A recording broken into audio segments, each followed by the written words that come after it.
Nice That You Looking At.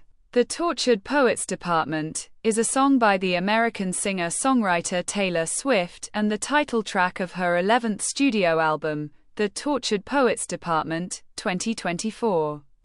Swift wrote and produced the song with Jack Antonoff. A synth-pop and jangle-pop song, The Tortured Poets Department incorporates hushed drums, sparkling synths arpeggios, and electronic sounds.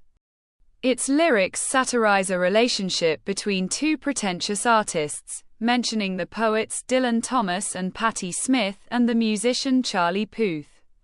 Music critics compared the production to the music from the 1980s. There were mixed opinions about the song. Some found it catchy and complimented the sarcastic tone and melodic production. But some others found the lyrics verbose and overly conversational. The Tortured Poets Department peaked at number 3 on the Billboard Global 200 and reached the top 10 on charts in Australia, Austria, Canada, Hong Kong, Ireland, New Zealand, the Philippines, Singapore, the UK, and the US. Swift announced her 11th original studio album, The Tortured Poets Department, at the 66th Annual Grammy Awards on February 4, 2024, during her acceptance speech for the Best Pop Vocal Album award. Shortly after the announcement, Swift's website enabled the album to be pre-ordered in vinyl, CD, cassette, and digital format. Swift conceived the Tortured Poets Department amidst publicized reports on her personal life, including a breakup with the English actor Joe Alwyn and a brief romantic linking with the English musician Matty Healy. She described it as her lifeline album, which she really needed to make. Republic Records released the Tortured Poets Department on April 19, 2024. The title track, The Tortured Poets Department, is number 2 on the album's standard track listing. It is a synth-pop and jangle-pop song built on hushed drums, sparkling synth arpeggios, and electronic sounds, according to Clash's Lauren Webb.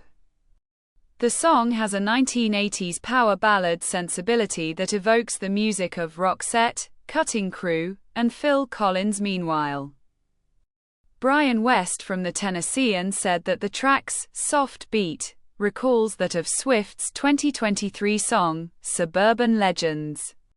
The lyrics of The Tortured Poets Department are about experiencing emotional turmoil and heartbreak in a relationship while also being introspective. In the lyrics, Swift's character recalls mutual friends of her and her partner, Lucy and Jack. John Wollmacher of Beats Per Minute interpreted the song's lyrics as satirical, adding that Swift acknowledges her inferiority to the artistic levels of Dylan Thomas and Patti Smith, and believes that achieving great artistry comes from embracing deep self-realization and creative integrity rather than fame. In the song's opening, "Who uses typewriters anyway?"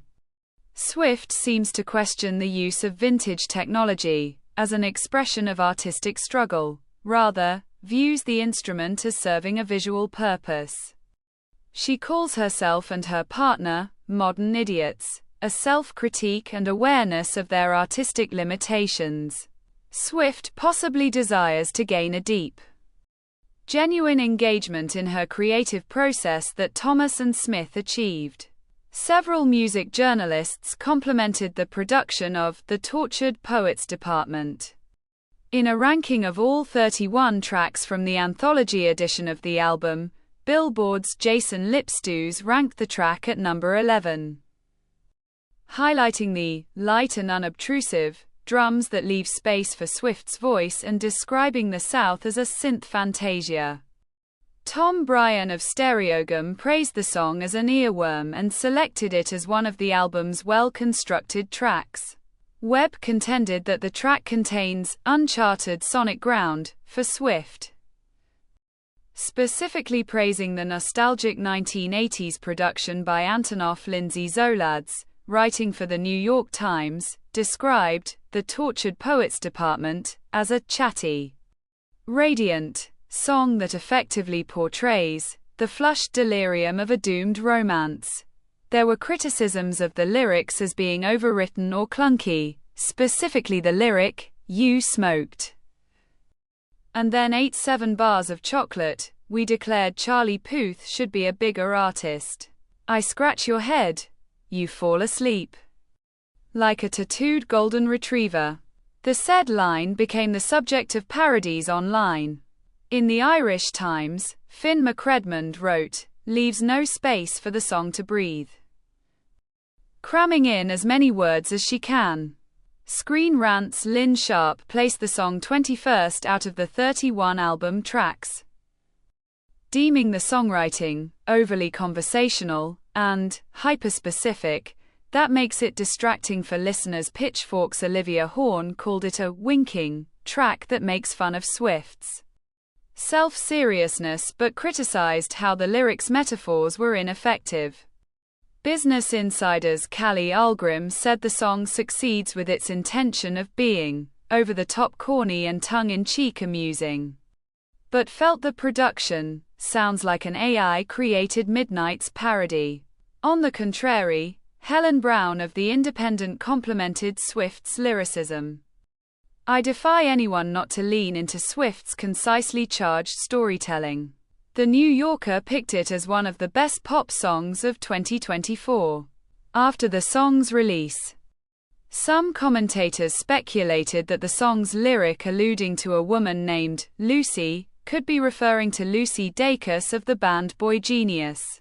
In the lyric in question, Swift states that Lucy was told, "You'd kill yourself if I ever leave," causing speculation that one of Swift's exes may have made the comment to Dacus prior to the release of the Tortured Poets Department album, 11 months after the song's initial release. Dacus later confirmed in March 2025 that she was the Lucy referred to in the song, and that Swift had texted Dacus for her approval about including a reference to her in the song's lyrics. This is the end of the video.